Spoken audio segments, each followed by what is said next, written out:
the growth happens. So you're at Groupon, you're working with Groupon, you start to realize this more sophisticated investor, you're building this new platform that brings the future. How does that insight and evolution of the product turn into an inflection point? Yeah.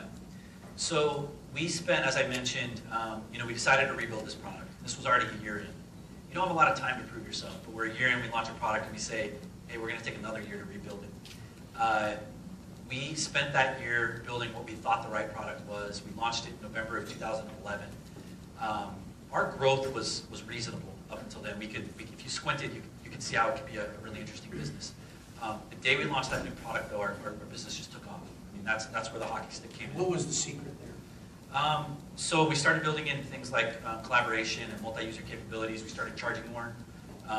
We added, I think Facebook was maybe a new addition at the time. But more than anything, it was more scalable. We could add to it much more efficiently than the old product. We could be a lot more nimble with it. And that just was the secret sauce. Fortunately, we didn't necessarily know that was going to turn the tides, but it did. Interesting. Well, it's you raised money again in 2011. Yeah. So before or after you launched the product? Before. Before. Yeah. Talk about the decision to raise money then. Yeah. So availability.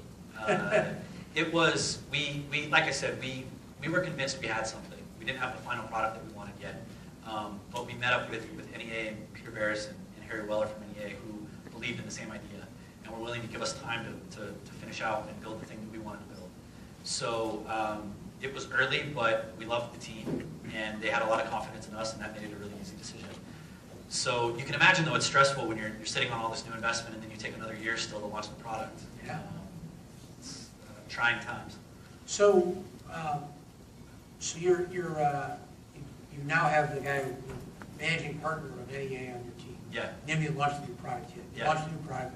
You haven't raised money since. Yeah. So we did kind of a follow-on bridge, same investors, but we raised another $8 million maybe 10 months ago.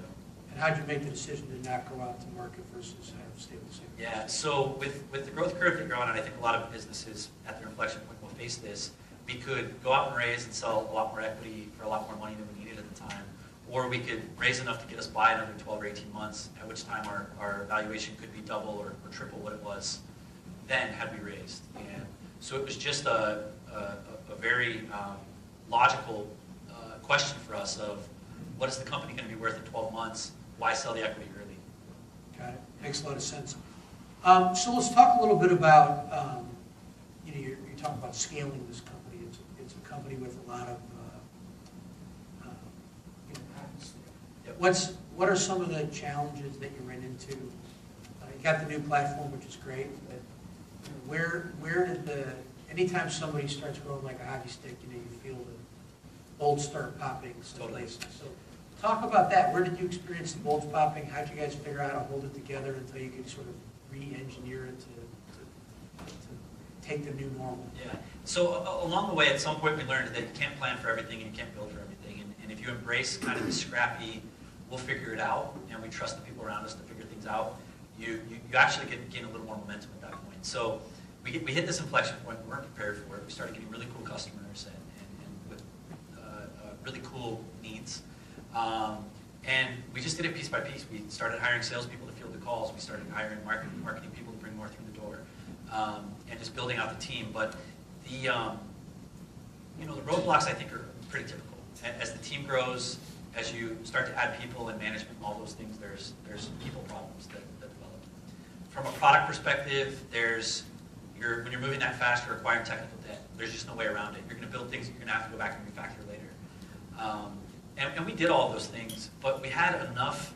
I think we learned enough during that slow time, that first year, on how to be scrappy and do these things that it was a lot smoother for us after that. And what do you feel like this could be? I mean, it's an incredible growth story, but it's still fairly early. Yeah.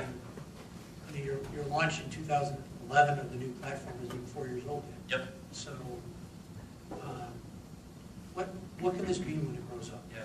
So I feel like, and I think the team would agree, that we're really just getting started. So I mentioned that we were English only until a week ago.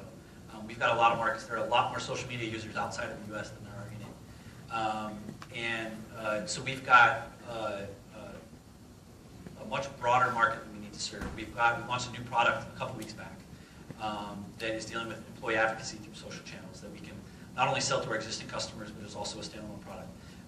We're just getting started with figuring out how Sprout can make social a more effective communication channel between brands and consumers. That's going to mean a lot of different things over time. Today it means primarily Twitter and Facebook and kind of the tool set that we have. But we're in maybe the second inning of what this can be. And we're already on a trajectory that's been outstanding. We're super fortunate to have the growth that we've had. But it's nowhere near what we think we can do. And there's so much potential in this organization. This team is just nuts. That's great. So I want to go through some of the questions that have been coming in before we continue with one of them. So how do you go about hiring salespeople in the beginning before you had any money? So we didn't actually have to hire any salespeople before we had money. We had raised money by the time we actually put the product on the market. And initially, even then, the only way you could buy it is go to the website and put in your credit card. So I don't even think we had salespeople yet then. We probably added our first salespeople around the end of 2010.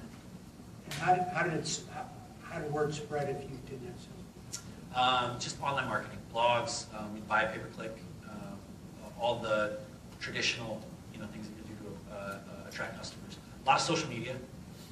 One of the coolest things about definitely. And one of the coolest things about the way that this company was built was that we were using our platform to build itself, to attract customers and support those customers and do all those things. That's a really effective way to have a leg up. It's a really interesting story of product market fit, not only because you did some of this before in your prior life, but you in fact used your product to manage your company. Yeah. That's really, it's kind of like what Jason Fried and they did it. Totally. Yeah. And it was, we were building the house as we were living in it, and learning how to take better care of our customers and what functions we needed to do that.